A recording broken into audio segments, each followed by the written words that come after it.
Hello, everyone, and welcome to Global English Talks. I'm Susan, and I'm really happy you are here with us today.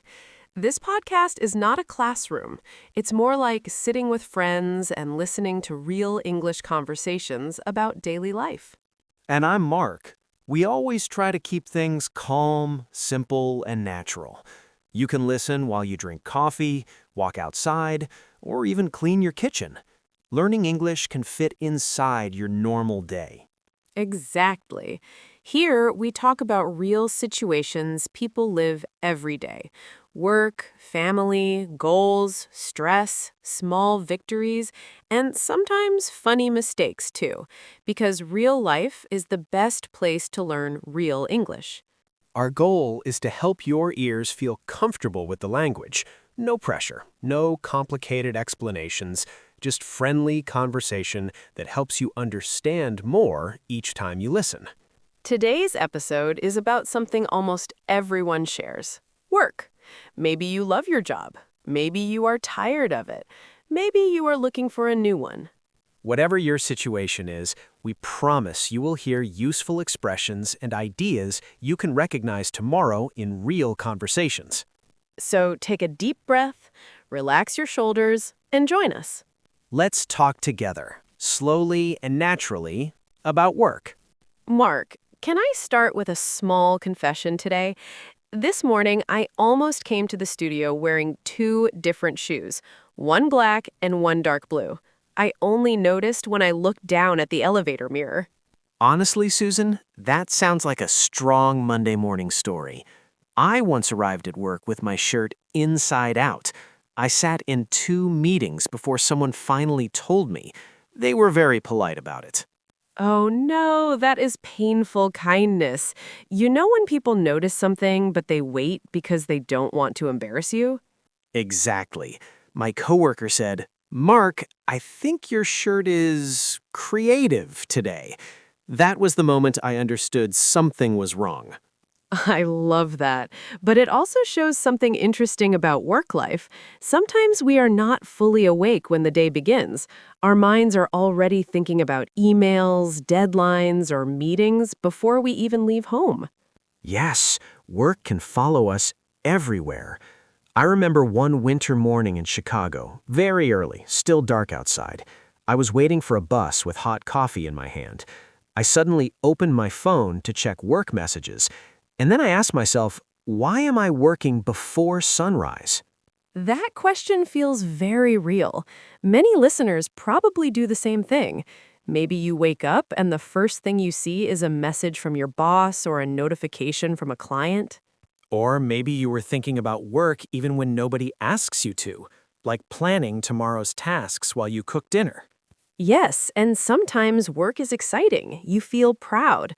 Other days, it feels heavy, like carrying a backpack full of rocks. I like that image. Some days the backpack is light. You walk fast, you smile. Other days you feel every step. So today we want to talk about work in a very human way. Not only jobs and offices, but feelings, routines, conversations, and the small moments that happen between starting and finishing the day. And maybe you will recognize your own story while you listen. Maybe you will remember a funny coworker or a difficult morning. Or maybe you will think about the question many people quietly ask themselves: am I happy with my work? That's a powerful question and a perfect place for us to begin. Which probably happens. But this shows something important. Work is not only tasks, it is also environment. Where you work changes how you feel. Some people love busy offices, noise, people talking, coffee machines. Others prefer silence and headphones. And when we talk about work in English, we often share routines. People say things like, I start at 9, or my shift ends at 5, or Mondays are very busy for me. Those small sentences help others understand your life rhythm. They create connection because almost everyone understands the feeling of a long Monday. Or the happiness of Friday afternoon. Yes, Friday afternoon has a universal smile. So when we talk about work today, Think of it as your daily effort, the place where you spend energy, learn lessons, meet people, and sometimes discover who you are becoming. Mark, when I think about work, I imagine something very simple. A small train station at the edge of a town. Not a big city station, just one platform, a wooden bench, and a clock that ticks very loudly. That already sounds peaceful. Why a train station? Because every morning people arrive carrying different bags. One person has a backpack, another has a suitcase, someone else carries only a small purse. Work feels like that to me. Everyone arrives with different responsibilities and different energy. I like that image. And sometimes the train is early, sometimes late. Exactly. Some days you feel ready before the train arrives. You have coffee, ideas, motivation. Other days you run to catch it because life happened. Maybe you slept badly, or your child was sick, or the internet stopped working. That reminds me of a morning in Boston years ago. Snow everywhere. I slipped on ice while walking to work. Nothing serious, but I stood there laughing because I realized the day already surprised me before it even started. That's perfect. Work often begins before work actually begins. Your mood, your sleep, your morning, everything enters the train with you. And the platform also changes during the day. Some people leave early, some arrive later. New tasks come in like new passengers. Yes, sometimes the train feels empty and calm. You finish tasks slowly. Other days, it is crowded. Emails, calls, problems, decisions. You barely find a place to sit. And here is the interesting part. You cannot control the entire train schedule, You cannot stop every surprise or delay. but you can choose how you sit inside the train. Maybe you look out the window and breathe. Maybe you talk kindly to another passenger. Maybe you organize your bag so things feel lighter. That sounds like attitude. Same job, different experience depending on how you carry it. Yes, work is not only what happens around you, it is also how you travel through it. I imagine listeners thinking about their own trains now. Maybe a noisy office train, maybe a quiet home office train. Or maybe a night shift train when the world sleeps. Wherever you are listening, remember this. Everyone is on a different platform, but we're all learning how to travel better. So, Mark, if someone asks, how can I talk about work in English more easily? I think the answer starts with very small habits. Yes, people often think they need big vocabulary, but honestly, simple sentences carry most conversations. Tip number 1 is learning to describe your routine clearly. Exactly. Instead of searching for complicated words, start with time and action. For example, I start work at 8, or I usually check emails in the morning. I remember a listener from Mexico who told us she felt nervous speaking at her new job. One day, she simply said to a coworker, "I make coffee first, or I cannot think." Everyone laughed, and suddenly she felt part of the team. That is beautiful. Simple honesty creates connection. You don't need perfect grammar to share your routine. And routines are easy to practice because they repeat every day. You can even talk to yourself while cooking dinner. Tomorrow I have a meeting. I finish late on Thursdays.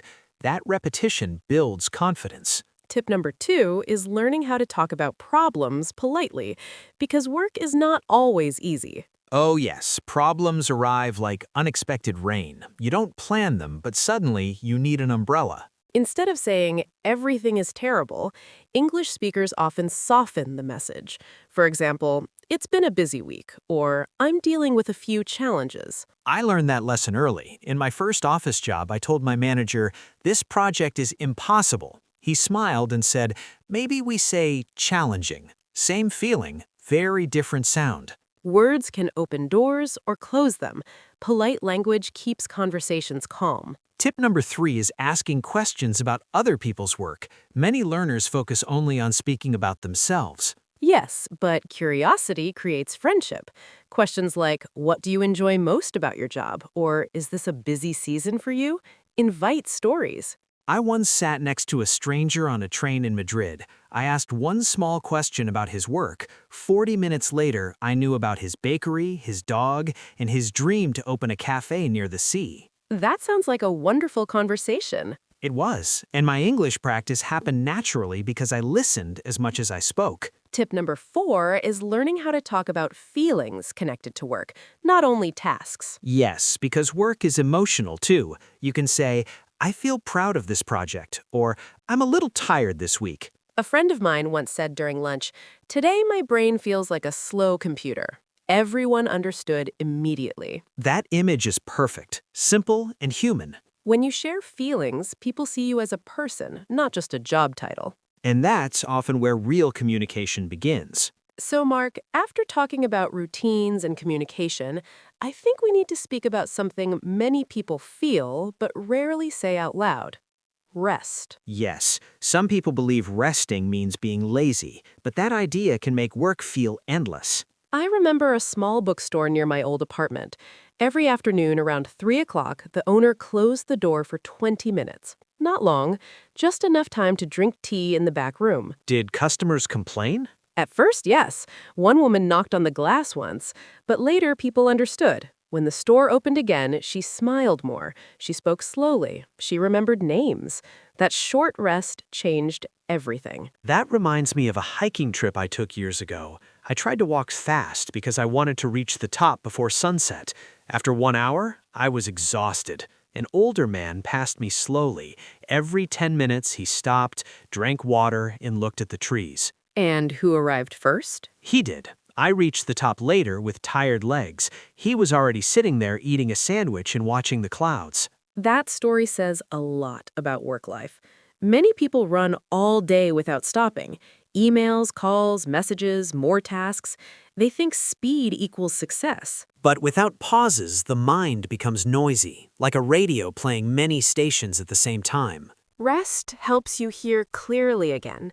Even small breaks matter. Standing near a window, stretching your arms, drinking water without looking at your phone.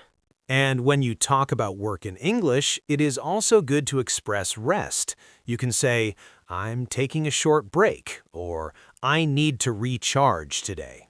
I love the word recharge, like a phone battery. Exactly. Nobody feels surprised when a phone needs charging. Humans are not so different. Maybe some listeners feel guilty when they stop working. If that is you, imagine the bookstore owner again. The door closed for 20 minutes did not destroy her business. It protected her energy. Rest is not time lost. Sometimes it is the reason tomorrow works better. Now it's time for one of my favorite parts of the episode, our tiny word tour. Today, we will explore some small but very useful words people often hear when talking about work. Yes, these are words you can hear in offices, cafes, online meetings, or casual conversations. Simple words, but very powerful when you understand them. Our first word is shift. Many listeners hear this word but feel unsure about it.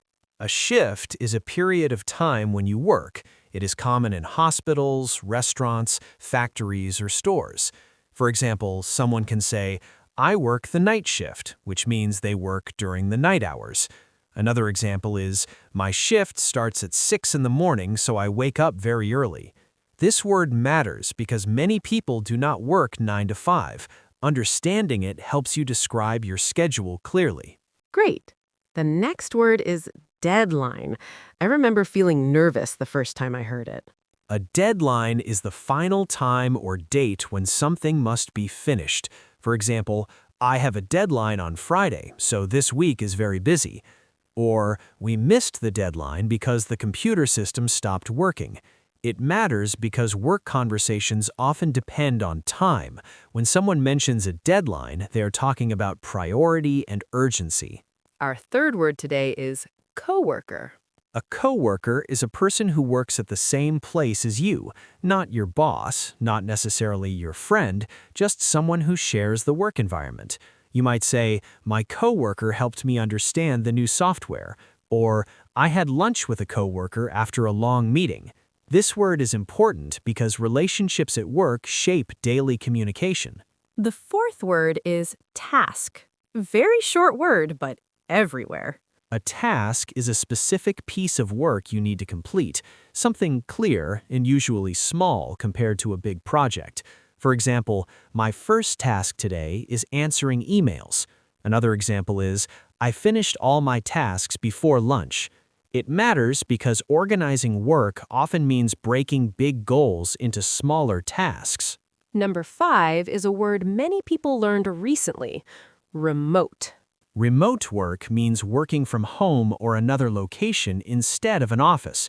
You might hear someone say, I work remotely 3 days a week, or remote work helps me spend more time with my family. This word matters because modern jobs are changing. Many conversations now include where you work, not only what you do. And our last word today is burnout, a strong word but important. Burnout describes deep tiredness caused by too much stress or work for a long time. For example, she took a vacation because she felt burnout. Or, if you never rest, burnout can happen. It matters because understanding this word helps people talk honestly about mental health and balance at work. These small words carry big meaning. And when you hear them in conversations, movies, or meetings, you now have a clearer picture of what people are saying. Before we finish today, we want to invite you to try a small challenge. Nothing stressful, just something gentle you can do this week. Yes, think of it like a short walk instead of a marathon. Our challenge is simple. Talk about your work out loud for 2 minutes in English. You don't need a listener. You can speak while driving, cooking, or even standing in front of a mirror. Start with easy questions. What do you do? When do you start? What part of your work feels easy? What part feels difficult? I like mirrors for practice. Years ago, when I was learning another language, I practiced in my bathroom every evening at 9 o'clock. The light was too bright, and I always felt a little silly. But did it help? Very much, because I noticed my face. When I didn't know a word, I paused. When I felt confident, I smiled. It helped me understand my emotions while speaking.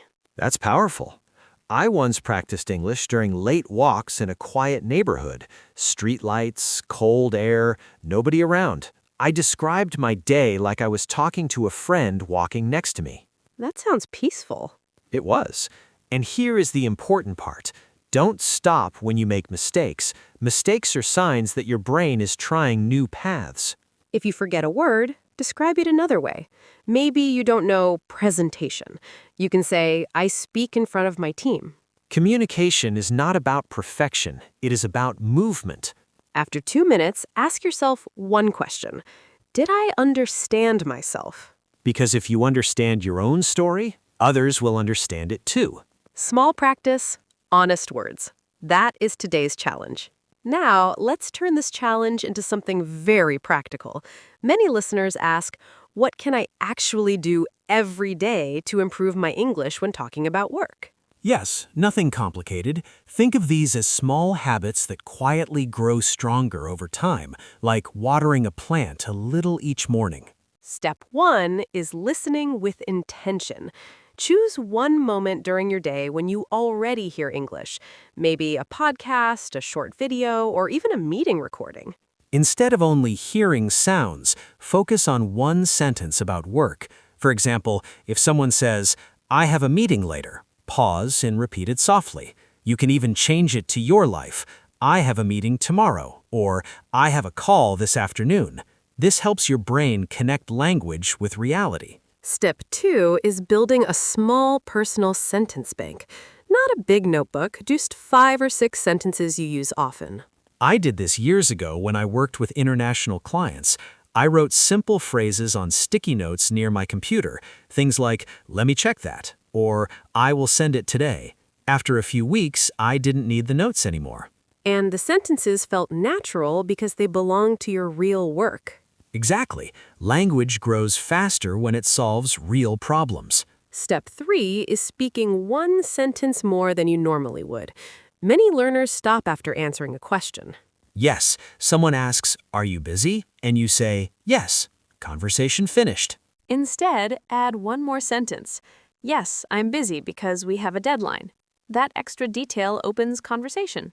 I once worked with a colleague who always added one more sentence.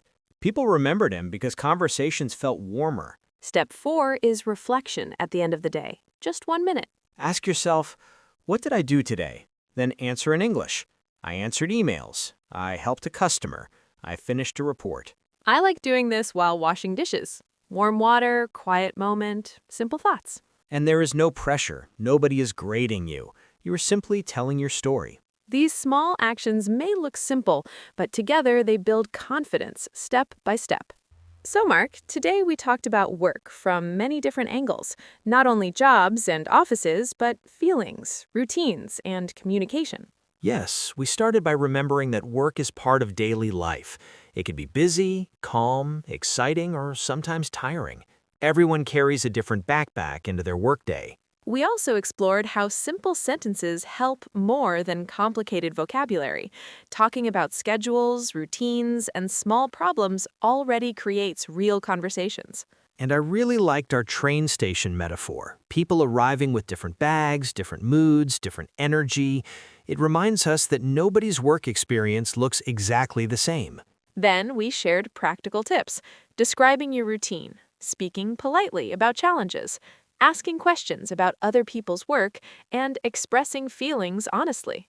We also stopped to talk about rest, because working nonstop does not make communication better. A clear mind often speaks more clearly. Our tiny word tour gave you useful vocabulary like shift, deadline, coworker, and burnout, words you will hear again and again in real conversations. And we invited you to try a small challenge, speaking about your work for 2 minutes. Just you and your voice. Finally, we shared daily actions, listening carefully, building personal sentences, adding one more idea when you speak, and reflecting at the end of the day. Step by step, nothing dramatic, just progress that feels human. Because learning English is not a race, it is a conversation that grows with you. And it's time to say goodbye for today. If you listened while working, walking, or resting for a moment, we're really glad you shared this time with us. Yes, remember, talking about work in English does not mean sounding perfect. It means sounding clear, honest, and comfortable with your own story. Maybe tomorrow you will describe your routine to someone. Maybe you will ask a coworker a simple question. Maybe you will just speak out loud to yourself for 2 minutes. All of those moments count. Language grows in small spaces. A coffee break, a quiet car ride, a short walk home after a long day. If today's episode helped you feel a little more confident, follow Global English Talks so you don't miss the next conversation. And if you know a friend who is learning English, share this episode with them. Learning together often feels easier than learning alone. Wherever you are in your work journey, we hope you find balance, curiosity, and maybe even a little joy in the middle of busy days. Take care of your energy, speak kindly to yourself, and keep listening. I'm Susan. And I'm Mark. See you next time on Global English Talks.